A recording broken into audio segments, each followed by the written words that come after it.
जी आए ਨੂੰ ਪਿਆਰੇ ਵਿਦਿਆਰਥੀਓ। ਪੰਜਾਬ ਸਟੇਟ ਐਜੂਕੇਸ਼ਨ ਬੋਰਡ ਦੀ 6ਵੀਂ ਜਮਾਤ ਦੀ ਅੰਗਰੇਜ਼ੀ ਦੀ ਕਿਤਾਬ ਮਾਈ ਇੰਗਲਿਸ਼ ਕੰਪੈਨੀਅਨ ਉਸ ਦਾ lesson number 6 the peacock and the Crow ਅਰਥਾਤ ਮੋਰ ਅਤੇ ਕਾਂ, ਉਸ ਦੀ ਐਕਟੀਵਿਟੀ ਨੰਬਰ 1 ਜਿਸ ਦਾ ਸਿਰਲੇਖ ਹੈ ਪ੍ਰੀ ਰੀਡਿੰਗ ਇਸ ਵੀਡੀਓ ਵਿੱਚ ਕਰਨ ਜਾ ਰਹੇ ਹਾਂ। ਸੋ ਸ਼ਬਦਾਂ ਦੀ ਜਾਣਕਾਰੀ ਹੈ ਤੇ ਤੁਸੀਂ ਸਾਰੇ ਆਪਣੀ ਨੋਟਬੁੱਕ ਅਤੇ ਪੈਨ ਲੈ ਲਓ ਤੇ ਇਹਨਾਂ ਸਾਰੇ ਸ਼ਬਦਾਂ ਨੂੰ ਉਹਦੇ ਅਰਥ ਸਮਝਾਏ ਜਾਣਗੇ। ਉਹਨਾਂ ਨੂੰ ਆਪਣੀ ਨੋਟਬੁੱਕ ਵਿੱਚ ਤੁਸੀਂ ਉਤਾਰ ਲੈਣਾ ਹੈ ਤੇ ਬਾਅਦ ਚੋਂ ਕੰਠ ਕਰਕੇ ਇਹਨਾਂ ਦਾ ਅਭਿਆਸ ਕਰਨਾ ਹੈ। ਸੋ ਆਓ ਸ਼ੁਰੂ ਕਰੀਏ। So dictionary reference learning new words ਕਹਿੰਦੇ look at the following words in a dictionary. ਕਿਸੇ ਸ਼ਬਦਕੋਸ਼ ਵਿੱਚ ਹੇਠ ਲਿਖੇ ਸ਼ਬਦਾਂ ਨੂੰ ਦੇਖੋ।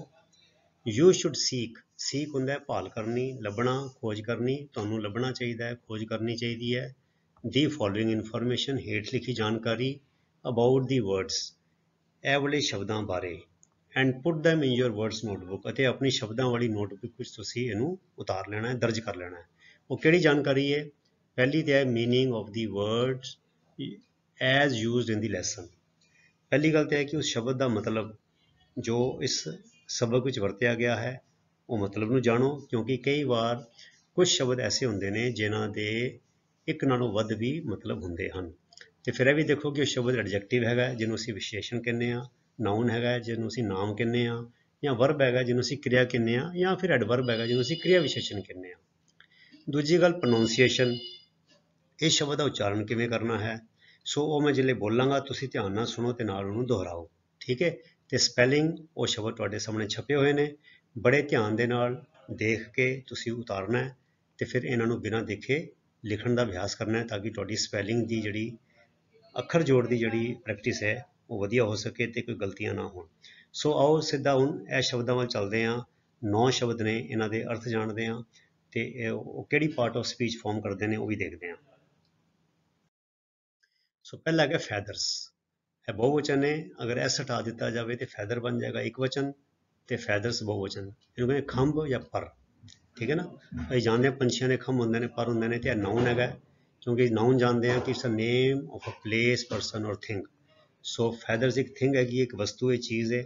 ਸੋ ਫੈਦਰਸ ਹੋ ਗਿਆ ਖੰਭ, ਮਤਲਬ ਕਿ ਫੈਦਰਸ ਹੋ ਗਿਆ, ਅਰਥ ਹੋ ਗਿਆ ਖੰਭ ਤੇ ਹੈਗਾ ਨਾਊਨ ਹੈਗਾ। ਅੰਗਰੇਜ਼ੀ ਵਿੱਚ ਇਹਦਾ ਐਕਸਪਲੇਨ ਕਰਨਾ ਹੋਵੇ ਤੇ ਦੀ ਲਾਈਟ, ਇੱਥੇ ਲਾਈਟ ਦੇ ਹਲਕੇ। ਵਾਟਰਪ੍ਰੂਫ ਜਿਹੜੇ ਪਾਣੀ ਵਿੱਚ ਭਿੱਜਦੇ ਨਹੀਂ ਹੈਗੇ। ਸਟਰਕਚਰ ਮੈਨੇ ਢਾਂਚਾ। ਫਾਰਮਿੰਗ ਦੀ ਐਕਸਟਰਨਲ ਕਵਰਿੰਗ, ਐਕਸਟਰਨਲ ਕਵਰਿੰਗ ਮਤਲਬ ਬਾਹਰਲੀ ਪਰਤ। ਆਫ ਬਰਡਸ ਅਰਥਾਤ ਪੰਛੀਆਂ ਦੇ ਬਾਹਰਲੀ ਪਰਤ ਜਿਹੜੀ ਹੈ ਜੋ ਕਿ ਵਾਟਰਪ੍ਰੂਫ ਹੁੰਦੀ ਹੈ, ਹਲਕੀ ਫੁਲਕੀ ਹੁੰਦੀ ਹੈ, ਉਹਨੂੰ ਖੰਭ ਕਿਹਾ ਜਾਂਦਾ ਹੈ। ਤੇ ਇੱਕ ਸ਼ਬਦ ਹੋ ਰਿਹਾ ਪਲਿਊਮ। ਸੋ ਫੈਦਰਸ ਨੂੰ ਅਸੀਂ ਪਲਿਊਮ ਵੀ ਕਹਿ ਦਿੰਦੇ ਹਾਂ, ਠੀਕ ਹੈ। ਤੇ ਦੂਜਾ ਸ਼ਬਦ ਆ ਗਿਆ ਪਰਚਿੰਗ। ਮੂਲ ਸ਼ਬਦ ਹੈ ਪਰਚ। ਪਰਚ ਮੈਨੇ ਬੈਠਣਾ, ਪਰਚ ਮੈਨੇ ਟਾਹਣੀ ਵੀ ਹੁੰਦੀ ਹੈ, ਸੀਟ ਵੀ ਹੁੰਦੀ ਹੈ ਜਿੱਥੇ ਪੰਛੀ ਬੈਠਦੇ ਨੇ। ਸੋ ਪਰਚਿੰਗ ਮੈਨੇ ਬੈਠੇ ਹੋਏ ਨੇ, ਟਾਹਣੀ ਤੇ ਬੈਠੇ ਹੋਏ ਨੇ। ਸੋ ਇਹ ਵਰਬ ਹੈਗੀ ਹੈ, ਕਿਰਿਆ ਹੈਗੀ ਹੈ। ਸਿਟਿੰਗ ਔਨ ਅ ਬ੍ਰਾਂਚ ਅਰਥਾਤ ਕਿਸੇ ਟਾਹਣੀ ਉੱਤੇ ਬੈਠੇ ਹੋਏ ਨੇ, ਠੀਕ ਹੈ। ਕੋਲੈਕਟਿਡ ਸ਼ਬਦ ਹੈਗਾ ਕੋਲੈਕਟ, ਇਕੱਤਰ ਕਰਨਾ, ਇਕੱਠਾ ਕਰਨਾ। ਕੋਲੈਕਟਿਡ ਮੈਨੇ ਇਕੱਠਾ ਕੀਤਾ, ਇਕੱਤਰ ਕੀਤਾ। ਸੋ ਇਹ ਵੀ ਕਿਰਿਆ ਹੈਗੀ ਹੈ, ਵਰਬ ਹੈਗੀ ਹੈ, ਠੀਕ ਹੈ। ਸੋ ਗॉट ਔਰ ਗੈਦਰਡ ਟੂਗੈਦਰ, ਗੈਦਰ ਟੂਗੈਦਰ ਮੈਨੇ ਇਕੱਠਾ ਕੀਤਾ। ਐਕੂਮੂਲੇਟਿਡ ਵੀ ਕਹਿ ਸਕਦੇ ਹਾਂ। ਸੋ ਕਲੈਕਟਿਡ ਦਾ ਜੋ ਅੰਗਰੇਜ਼ੀ 'ਚ ਕਹਿਣਾ ਹੋਵੇ ਤੇ ਗॉट ਔਰ ਗੈਦਰ ਟੂਗੈਦਰ ਜਾਂ ਐਕੂਮੂਲੇਟਿਡ। ਫਿਰ ਆ ਗਿਆ ਰਿਫਲੈਕਸ਼ਨ। ਇਹ ਨਾਊਨ ਹੈਗਾ ਕਿਉਂਕਿ it's a name of a thing, ਇੱਕ ਚੀਜ਼ ਹੈ। ਸੋ ਕੀ ਹੈ? ਪਰਛਾਵਾਂ, ਪ੍ਰਤੀਬਿੰਬ। ਅਰਥਾਤ ਜਿਹੜਾ ਅਸੀਂ ਸ਼ੀਸ਼ੇ ਦੇ ਵਿੱਚ ਆਪਣਾ ਅਕਸ ਦੇਖਦੇ ਹਾਂ ਉਹਨੂੰ ਕਿਹਾ ਜਾਂਦਾ ਹੈ ਅੰਗਰੇਜ਼ੀ ਵਿੱਚ ਰਿਫਲੈਕਸ਼ਨ, ਤੇ ਪੰਜਾਬੀ 'ਚ ਅਸੀਂ ਪ੍ਰਤੀਬਿੰਬ ਵੀ ਕਹਿ ਦਿੰਦੇ ਹਾਂ, ਅਕਸ ਵੀ ਕਹਿ ਦਿੰਦੇ ਹਾਂ, ਪਰਛਾਵਾਂ ਵੀ ਕਹਿ ਦਿੰਦੇ ਹਾਂ।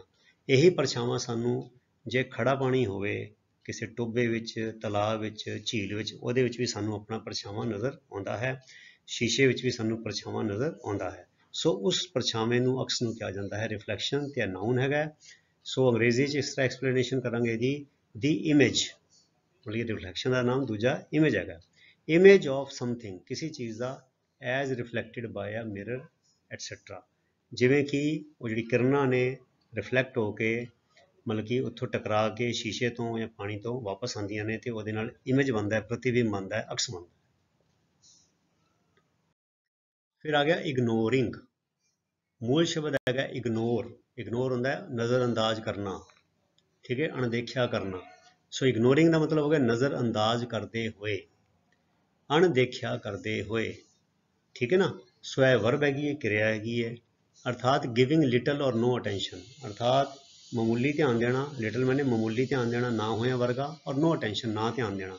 ਡਿਸਰਿਗਾਰਡ ਮਤਲਬ ਕਿ ਬੇਪਰਵਾਹੀ, ਮਤਲਬ ਕਿਸੇ ਨੂੰ ਨਜ਼ਰਅੰਦਾਜ਼ ਕਰਨਾ, ਕਿਸੇ ਨੂੰ ਇਗਨੋਰ ਕਰਨਾ, ਨਿਗਲੈਕਟ ਕਰਨਾ, ਠੀਕ ਹੈ ਨਾ। ਕਿਸੇ ਨੂੰ ਮਤਲਬ ਤਵੱਜੋ ਨਾ ਦੇਣੀ ਜਾਂ ਉਹਦੀ ਬੇਇੱਜ਼ਤੀ ਕਰਨੀ, ਵੀ ਧਿਆਨ ਨਾ ਦੇ ਕੇ ਉਹਨੂੰ ਬੁਲਾਉਣਾ ਨਾ। ਜਿੱਦਾਂ ਆਮ ਤੌਰ 'ਤੇ ਬੰਦਾ ਨਾ, ਵੱਡੇ ਬੰਦੇ ਕਿ ਜਿਹੜੇ ਛੋਟੇ ਸਧਾਰਨ ਬੰਦੇ ਨੂੰ ਇਗਨੋਰ ਕਰ ਦਿੰਦੇ ਨੇ, ਠੀਕ ਹੈ ਨਾ। ਸੋ ਅਸੀਂ ਉਹਨੂੰ ਕਹਿ ਦਿੰਦੇ ਹਾਂ ਡਿਸਰਿਗਾਰਡ, ਨਿਗਲੈਕਟ ਵੀ ਕਹਿ ਦਿੰਦੇ ਹਾਂ, ਔਰ ਗਿਵਿੰਗ ਨੋ ਅਟੈਂਸ਼ਨ ਔਰ ਲਿਟਲ ਅਟੈਂਸ਼ਨ। ਫਿਰ ਆ ਗਿਆ ਸ਼ਬਦ ਹਿਊਮੀਲੀਏਟਿਡ। ਮੂਲ ਸ਼ਬਦ ਹੈਗਾ ਹਿਊਮੀਲੀਏਟ। ਹਿਊਮੀਲੀਏਟ ਹੁੰਦਾ ਬੇਇੱਜ਼ਤ ਕਰਨਾ, ਬੇਇੱਜ਼ਤੀ ਕਰਨੀ, ਨੀਵਾਂ ਦਿਖਾਉਣਾ। ਸੋ ਹਿਊਮੀਲੀਏਟਿਡ ਉਹਦੀ ਸੈਕਿੰਡ ਫਾਰਮ ਹੋ ਗਈ, ਅਰਥਾਤ ਭੂਤਕਾਲ ਦੀ ਗੱਲ ਹੋ ਗਈ।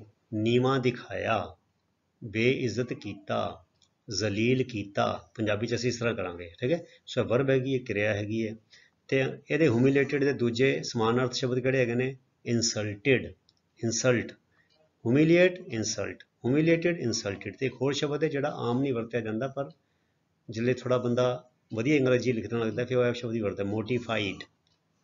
ਮੂਲ ਸ਼ਬਦ ਹੈ ਮੋਟੀਫਾਈ, MORTIFY। ਸੋ ਸੈਕਿੰਡ ਫਾਰਮ ਹੋ ਜਾਏਗੀ, ਭੂਤਕਾਲ 'ਚ ਬਣ ਜਾਏਗਾ ਮੋਟੀਫਾਈਡ। ਸੋ ਬੱਚੇ ਦੇਖੋ ਕਿੰਨਾ ਵਧੀਆ ਗੱਲ ਹੈ, ਤੁਸੀਂ ਨਾਲ ਨਾਲ ਸਾਰੀ ਗੱਲਾਂ ਨੋਟ ਕਰੀ ਜਾਓ, ਇਹ ਤੁਹਾਡੇ ਅੱਗੇ ਸਾਰੇ ਕੰਮ ਆਉਣਗੀਆਂ। ਸੋ ਹਿਊਮੀਲੀਏਟਿਡ ਨੂੰ ਅਸੀਂ ਇਨਸਲਟਿਡ ਵੀ ਕਹਿ ਸਕਦੇ ਹਾਂ, ਹਿਊਮੀਲੀਏਟਿਡ ਨੂੰ ਅਸੀਂ ਮੋਟੀਫਾਈਡ ਵੀ ਕਹਿ ਸਕਦੇ ਹਾਂ, ਠੀਕ ਹੈ। ਫਿਰ ਆ ਗਿਆ ਐਕਸੈਪਟਿਡ। ਮੂਲ ਸ਼ਬਦ ਹੈਗਾ ਐਕਸੈਪਟ, ਪ੍ਰਵਾਨ ਕਰਨਾ, ਕਬੂਲ ਕਰਨਾ, स्वीकार करना, अंगीकार करना। एक्सेप्टेड भूतकाल हो गया, सेकंड फॉर्म होगी। सो एक्सेप्टेड मैंने प्रवान कर लिया, कबूल कर लिया, अंगीकार कर लिया। सो वर्ब हैगी है, क्रिया हैगी है। It mean admit into a group. अपने जिले वो ਕਾਂ ਜਿਹੜਾ ਸੀਗਾ ਜਿਹਨੇ ਖੰਭ ਲਾਏ ਸੀ ਤੇ ਪਹਿਲੇ ਤੇ ਕਾਂਵਾਂ ਦੀ ਬੇਇੱਜ਼ਤੀ ਕੀਤੀ, ਫਿਰ ਉਹਨੂੰ ਮੋਰਾਂ ਨੇ ਮੂੰਹ ਨਾਲ ਲਾਇਆ, ਫਿਰ ਮੁੜ ਕੇ ਆਇਆ ਤੇ ਉਹਨੇ ਮਾਫੀ ਮੰਗੀ ਤੇ ਉਹਨਾਂ ਨੇ ਫਿਰ ਉਹਨੂੰ ਆਪਣੇ ਵਿੱਚ ਸ਼ਾਮਿਲ ਕਰ ਲਿਆ। ਸੋ ਐਡਮਿਟ ਇਨਟੂ ਅ ਗਰੁੱਪ ਮੈਨੇ ਆਪਣੇ ਆਪ 'ਚ ਸ਼ਾਮਿਲ ਕਰ ਲਿਆ, ਆਪਣੇ ਗਰੁੱਪ ਵਿੱਚ, ਜਿੱਲੇ ਉਹਨੇ ਮਾਫੀ ਮੰਗ ਲਈ ਸੀ, ਠੀਕ ਹੈ, ਐਕਸੈਪਟ ਕਰ ਲਿਆ ਉਹਨੂੰ। ਸੋ ਰੀਅਲਾਈਜ਼ਡ, ਮੂਲ ਸ਼ਬਦ ਹੈਗਾ ਰੀਅਲਾਈਜ਼, ਪਛਾਣ ਲੈਣਾ, ਮਹਿਸੂਸ ਕਰ ਲੈਣਾ, ਕਿਸੇ ਗੱਲ ਦਾ ਅਹਿਸਾਸ ਕਰ ਲੈਣਾ, ਠੀਕ ਹੈ ਨਾ। ਸੋ ਰੀਅਲਾਈਜ਼ ਮੈਨੇ ਭੂਤਕਾਲ ਹੋ ਗਿਆ, ਸੈਕਿੰਡ ਫਾਰਮ ਹੋ ਗਈ। ਸੋ ਰੀਅਲਾਈਜ਼ ਮੈਨੇ ਅਨੁਭਵ ਕੀਤਾ, ਅਹਿਸਾਸ ਕੀਤਾ, ਮਹਿਸੂਸ ਕੀਤਾ। ਸੋ ਵਰਬ ਹੈਗੀ ਹੈ। ਸੋ ਰੀਅਲਾਈਜ਼ ਦਾ ਮਤਲਬ ਹੋ ਗਿਆ ਅੰਡਰਸਟੈਂਡ, ਮਤਲਬ ਕਿ ਬੱਚੇ ਮੈਂ ਇੱਥੇ ਅੰਡਰਸਟੈਂਡ ਲਿਖ ਦਿੱਤਾ ਹੈ, ਮੈਂ ਮੂਲ ਸ਼ਬਦ ਦਾ ਅਰਥ ਲਿਖ ਦਿੱਤਾ ਹੈ। ਸੋ ਰੀਅਲਾਈਜ਼ ਦਾ ਮਤਲਬ ਹੈਗਾ ਅੰਡਰਸਟੂਡ, ਇੱਥੇ ਅੰਡਰਸਟੈਂਡ ਨਹੀਂ ਲਿਖਣਾ ਬੱਚਿਓ, ਅੰਡਰਸਟੂਡ ਕਰ ਦਿਓ ਸੈਕਿੰਡ ਫਾਰਮ, ਕਿਉਂਕਿ ਇੱਥੇ ਮੈਂ ਫਸਟ ਫਾਰਮ ਹੀ ਲਿਖ ਦਿੱਤੀ ਹੈ। ਰੀਅਲਾਈਜ਼, ਟੂ ਰੀਅਲਾਈਜ਼ ਹੁੰਦਾ ਹੈ ਟੂ ਅੰਡਰਸਟੈਂਡ, ਟੂ ਰੈਕੋਗਨਾਈਜ਼, तो ਇੱਥੇ ਹੋ ਜਾਏਗਾ ਰੈਕੋਗਨਾਈਜ਼ਡ। ਡੀ ਲਾ ਦਿਓ ਇੱਥੇ, ਇੱਥੇ ਲਾ ਦਿਓ ਡੀ ਬੱਚਿਓ, ਰੈਕੋਗਨਾਈਜ਼ਡ। ਇੱਥੇ ਮੈਂ ਦੇਖਾਂ ਨਹੀਂ ਤੇ ਲਿਖਣ ਦਾ ਤੇ ਇੱਥੇ ਡੀ ਲਿਖ ਦਿਓ, ਠੀਕ ਹੈ, ਇਹ ਡੀ ਲਾ ਦਿਓ ਇੱਥੇ, ਲੱਗਦਾ ਮਿਟੇਗਾ, ਲੱਗਦਾ ਇੱਥੇ ਡੀ ਲਿਖ ਦਿਓ,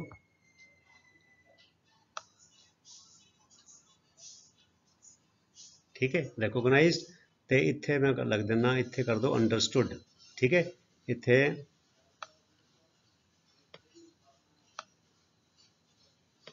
ਹੈ ਤੇ ਇਹਨੂੰ ਕਰ ਦਿਓ ਕੱਟ ਕੇ, ਠੀਕ ਹੈ, ਇਹ ਕੱਟ ਦਿਓ ਤੇ ਇਹ ਤੁਹਾਡਾ ਬਣ ਗਿਆ ਇੱਦਾਂ, ਠੀਕ ਹੈ। ਇਹ ਸੈਕਿੰਡ ਫਾਰਮ ਹੈ। ਸੋ ਇਹ ਥੋੜਾ ਕਿਤੇ ਗਲਤੀ ਰਹਿ ਗਈ ਹੈ। ਸੋ ਰੀਅਲਾਈਜ਼ਡ ਦਾ ਬਣ ਜਾਏਗਾ ਅੰਡਰਸਟੂਡ, ਅੰਡਰਸਟੂਡ, ਤੇ दूसरा बन जाएगा ਰੈਕੋਗਨਾਈਜ਼ਡ, ठीक है जी। आगे चलिए, ਹੁਣ ਆ ਗਿਆ ਆਖਰੀ ਸ਼ਬਦ ਐਪੋਲੋਜਾਈਜ਼ਡ। ਮੂਲ ਸ਼ਬਦ ਹੈਗਾ ਐਪੋਲੋਜਾਈਜ਼, ਮਾਫੀ ਮੰਗਣੀ। ਸੋ ਐਪੋਲੋਜਾਈਜ਼ ਸੈਕਿੰਡ ਫਾਰਮ ਹੋ ਗਿਆ।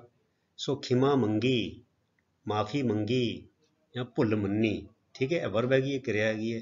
ਸੋ ਐਕਸਪ੍ਰੈਸ ਰਿਗਰੈਟ, ਰਿਗਰੈਟ ਹੁੰਦਾ ਪਛਤਾਵਾ, ਐਕਸਪ੍ਰੈਸ ਮੈਨੇ ਪ੍ਰਗਟ ਕਰਨਾ, ਵੀ ਪਛਤਾਵਾ ਪ੍ਰਗਟ ਕਰਨਾ, ਭੁੱਲ ਮੰਨ ਲੈਣੀ। ਫॉर ਸਮਥਿੰਗ ਬੈਡ, ਜਿਹੜੀ ਕੋਈ ਬੁਰੀ ਹੋਈ ਹੋਵੇ, ਗਲਤ ਕੀਤੀ ਹੋਵੇ। ਦੈਟ ਵਨ ਹੈਜ਼ ਡਨ, ਜਿਹਨੇ ਕੀਤੀ ਹੈ। ਸੋ ਕਿਸੇ ਚੀਜ਼ ਲਈ ਆਪਣੀ ਮਾਫੀ ਮੰਗ ਲੈਣੀ, ਉਹਨੂੰ ਕਿਹਾ ਜਾਂਦਾ ਐਪੋਲੋਜਾਈਜ਼। ਸੋ ਕਾਂ ਨੇ ਮਾਫੀ ਮੰਗ ਲਈ ਸੀਗੀ ਆਪਣੇ ਕਾਂ ਭਰਾਵਾਂ ਕੋਲੋਂ ਤੇ ਉਹਨਾਂ ਨੇ ਉਹਨੂੰ ਕਬੂਲ ਕਰ ਲਿਆ ਸੀਗਾ। ਸੋ ਐਸੀ ਪਿਆਰੇ ਵਿਦਿਆਰਥੀਓ ਤੁਹਾਡੀ ਐਕਟੀਵਿਟੀ ਨੰਬਰ 1, ਇਹ ਸਾਰੇ ਸ਼ਬਦਾਂ ਨੂੰ ਨੋਟ ਕਰ ਲਓ। ਤੁਰਦੇ ਹੋਏ ਆਪਣੇ ਵਰਾਂਡੇ 'ਚ ਵਿਹੜੇ ਛੱਤ ਤੇ ਮਾੜਾ ਜਿਹਾ ਸੈਰ ਕਰੀ ਜਾਓ ਤੇ ਨਾਲੇ ਜਿਹੜੇ ਨੋਟਬੁੱਕ 'ਚ ਲਿਖ ਲਓ ਤੇ ਇਹਨਾਂ ਨੂੰ ਬਾਰ-ਬਾਰ ਉੱਚੀ-ਉੱਚੀ ਬੋਲੋ ਤੇ ਤੁਸੀਂ ਕੰਠ ਕਰ ਲਓ। ਸੋ ਇਸੇ ਤਰ੍ਹਾਂ ਮਨ ਲਾ ਕੇ ਨੇਮ ਦੇ ਨਾਲ ਤੁਸੀਂ ਪੜ੍ਹਦੇ ਰਹੋ ਤੇ ਅਗਲੇ ਵੀਡੀਓ ਤੱਕ ਲਈ ਗੁੱਡ ਬਾਏ। ਤੁਹਾਡਾ ਸਾਰਿਆਂ ਦਾ ਬਹੁਤ ਬਹੁਤ ਧੰਨਵਾਦ। ਰੱਬ ਰਾਖਾ। Thank you very much.